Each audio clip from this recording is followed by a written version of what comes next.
Deus está presente, viva Jesus em nossos corações para sempre. Nossa saudação a todas as emissoras da Boa Vontade, agora conectadas para mais uma edição do quadro Religião de Deus, do Cristo e do Espírito Santo.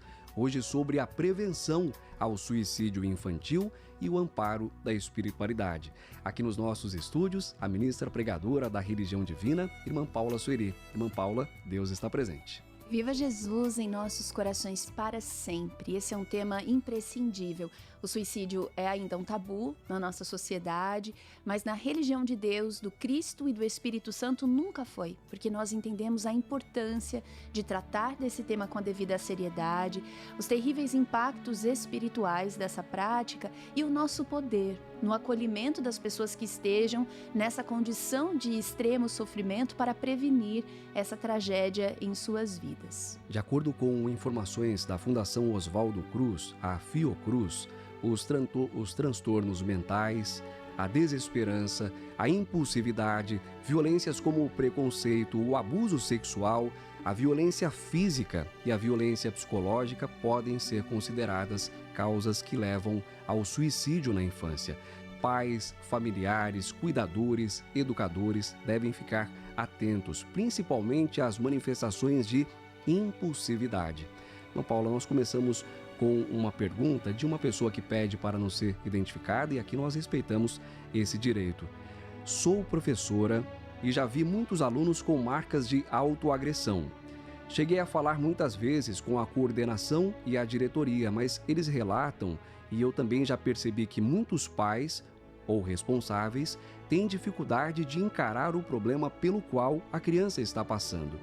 Qual a orientação da religião divina sobre esse assunto e como posso ajudar esses alunos que estão sofrendo a ponto de cometerem a autoagressão? Sim, a forma como a pergunta chega já mostra para nós a tragédia que é deixar que os sofrimentos mentais e emocionais e temas associados a esses sofrimentos, como é o suicídio infantil, no território do tabu, do proibido, aquilo que não se toca e não pode ser nomeado. Isso é perigosíssimo, isso coloca as pessoas em risco. Antigamente a gente imaginava que o perigo era falar do tema, porque as pessoas iam ter ideias, iam começar a arquitetar planos. Não, é muito mais grave não pautar o tema. Inclusive nós ouvimos agora há pouco no programa Comando da Esperança, a doutora Patrícia Oliveira, psiquiatra, especialista nesses temas aplicados à infância, falando sobre as autolesões e que geralmente elas acontecem numa tentativa de expressar aquilo que a criança e o adolescente não consegue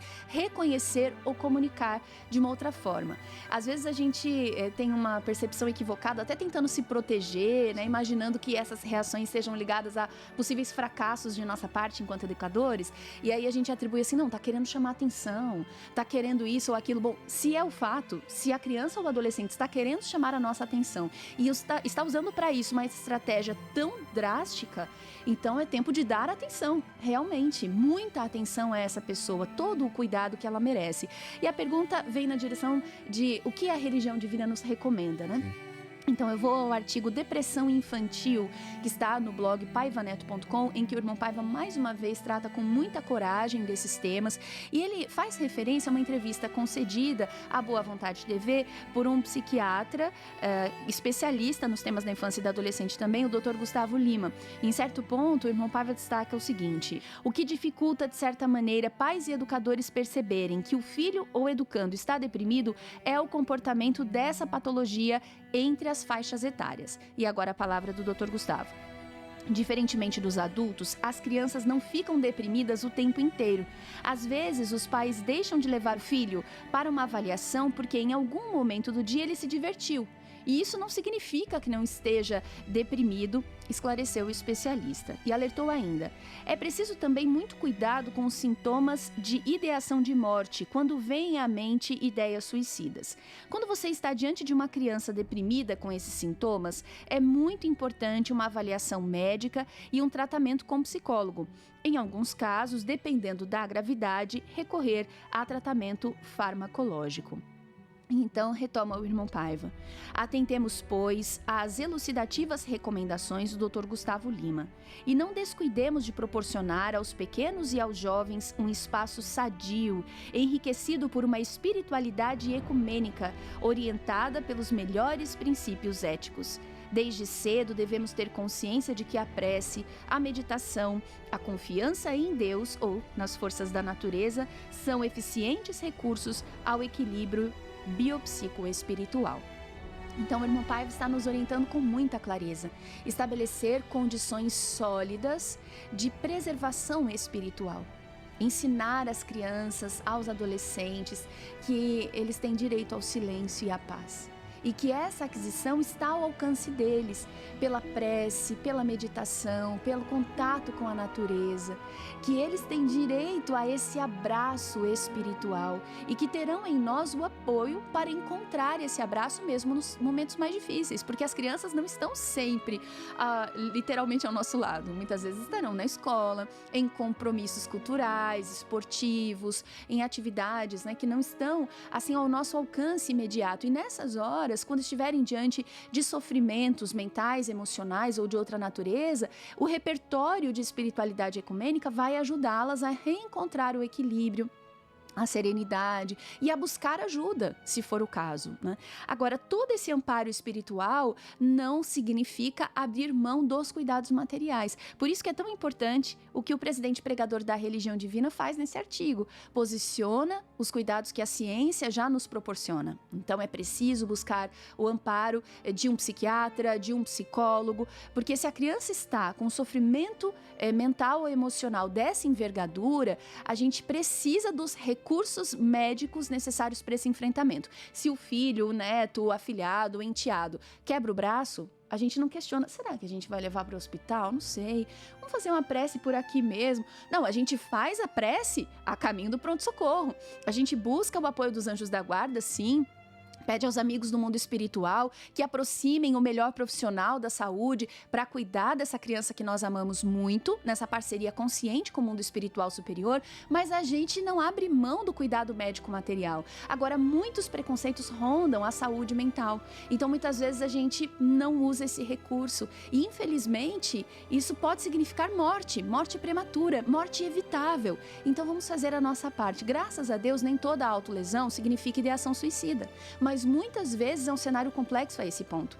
Então, sim, o fortalecimento espiritual é imprescindível. Para isso estão aqui as igrejas ecumênicas da religião divina, o templo da boa vontade, as aulas de moral ecumênica para o acolhimento das nossas crianças. E façamos a nossa parte, protegendo espiritualmente esses espíritos tão amados pelo nosso coração e tomando também as providências materiais, caso isso já tenha se instalado e haja necessidade dessa intervenção. A religião divina está atenta às demandas das nossas famílias. Nós temos aqui a tranquilidade de convidar você, porque as nossas famílias são acolhidas pela religião do terceiro milênio, para participar desses encontros nas igrejas ecumênicas. Você vai estudar o Santo Evangelho, o Redentor Apocalipse de Jesus, pensando sobre os temas do seu caminho, enquanto seus filhos, netos, afilhados, sobrinhos, as crianças da sua comunidade participam das aulas de moral ecumênica, sempre aos sábados. Para outras informações, nós vamos deixar aqui o telefone da nossa central de atendimento, 0300 10 07 940. 0300 10 07 940. Irmã Paula, a próxima pergunta é também de uma pessoa que pede para não ser identificada. O caso é muito importante, merece a nossa atenção, porque pode representar o que muitas outras famílias estão enfrentando. Minha afilhada tinha 12 anos quando se suicidou. Toda a família ficou sem rumo na época. Mas percebo que essa dor ainda está bem forte em nós. É como se tivesse acontecido ontem. Só que já se passaram 5 anos. Como diminuir a culpa e a saudade que sentimos? Sim. Primeiro que a gente precisa observar que o luto não é igual para todo mundo e não é igual em todos os casos. O luto dos sobreviventes do suicídio é sempre mais complexo, mais longo, é muito profundo e merece todo o respeito, todo o acolhimento, né, toda a paciência das pessoas que estão no seu entorno. A culpa é um elemento muito importante nesse contexto de luto, né? É praticamente impossível encontrar um sobrevivente ao suicídio que não conviva com esse sentimento. Entretanto, a culpa é muito perigosa do ponto de vista espiritual. É um sentimento que não é produtivo, porque ele reforça os pesos, as impossibilidades, os nãos, dá muita ênfase para todos os cenários negativos, que inclusive nós não temos domínio sobre eles. E espiritualmente é um sentimento que é explorado por seres espirituais ignorantes, né? Que oportunistas que são, tentam nos torturar e nos afastar da esperança, do recomeço, da continuidade, que são as posturas para as quais Jesus nos convida. Observemos que no Evangelho, no Apocalipse, Jesus nunca nos move à culpa. Ele sempre nos move à renovação. O que nós aprendemos com esse sofrimento? É difícil, mas o suicídio não é sobre nós, é sobre a vida daquela pessoa. Então, é preciso que a gente aprenda a respeitar essa dor que a gente tem e que a gente pare de se torturar com essa dor. E muitas vezes, para isso, nós vamos precisar de ajuda. As pessoas mais próximas, né? A madrinha, o padrinho, o pai, a mãe, os avós, os irmãos, muitas vezes vão precisar de um acompanhamento especializado, terapêutico, acompanhamento psicológico para lidar com essa dor, que é uma dor de alta complexidade. Aqui no livro Os Mortos Não Morrem, na página 390, o irmão Paiva nos ensina vida após a morte e o enfrentamento do luto. A saudade manifesta-se neste lado da existência, bem como no de lá, porque o sentimento de amor fraterno mantém as almas interligadas. O luto é um processo que precisa ser respeitado. É humano. Devemos oferecer compreensão e apoio para que ninguém se sinta sozinho nesse instante. Todavia, sempre cordialmente orientamos que não se cultive vibrações de tristeza, pois isso também alcança o espírito que está em recuperação, estando ela ou ele muito mais sensível àquilo que lhe transmitem. Daí a necessidade de nos recordarmos com muito carinho daqueles que nos antecederam à grande pátria da verdade, resgatando as memórias felizes, fazendo com que recebam de nós somente o melhor de que dispomos no coração. Certamente isso nos abastecerá e nos tornará fortes para suplantar quaisquer adversidades no caminho. Ter essa certeza de que as pessoas que tanto amamos prosseguem suas jornadas no além, nos capacita a atravessar esses momentos. É por isso que a gente precisa de ajuda, para conseguir ajudar também, para conseguir transmitir essas vibrações de paz, orar muito por ela, que segue viva e que necessita do poder dessa oração. Não foi renegada pelo poder de Deus, Deus não nos julga, nos acolhe, mas os sofrimentos que acompanham as pessoas que cometeram suicídio são muito grandes, porque feriram as fibras mais profundas do seu ser. Assim como quando o nosso afilhado, ou filho, ou neto está hospitalizado, nós mobilizamos todas as condições para tentar diminuir a dor. Sabemos que aquela hospitalização é inevitável, que a dor daquela doença ou daquele problema é inevitável, mas fazemos de tudo para atenuar aquelas condições. É o que devemos fazer em relação à sua querida afilhada neste momento. Sem pensamentos de julgamentos, de culpas, isso em nada vai beneficiá-la ou a vocês.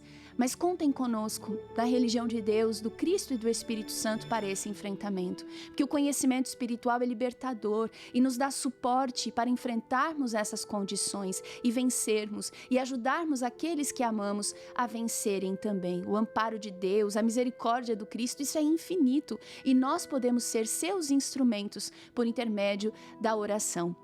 Gisele falava sobre estarmos à sua disposição, esse é um fato. Conte conosco, você encontrará nesse ambiente de amor universal a estrutura que a sua família precisa e que a sua afilhada precisa também neste momento no mundo espiritual. Para saber o endereço das igrejas ecumênicas da Religião de Deus, do Cristo e do Espírito Santo, acesse nosso portal religiãodedeus.org. Da mesma forma como você se sentiu agora acolhido por essas orientações da religião divina, pode ter certeza de que será recebida como num grande abraço nas igrejas ecumênicas da religião do terceiro milênio. Assim encerramos mais uma edição do Religião de Deus, do Cristo e do Espírito Santo. Responde.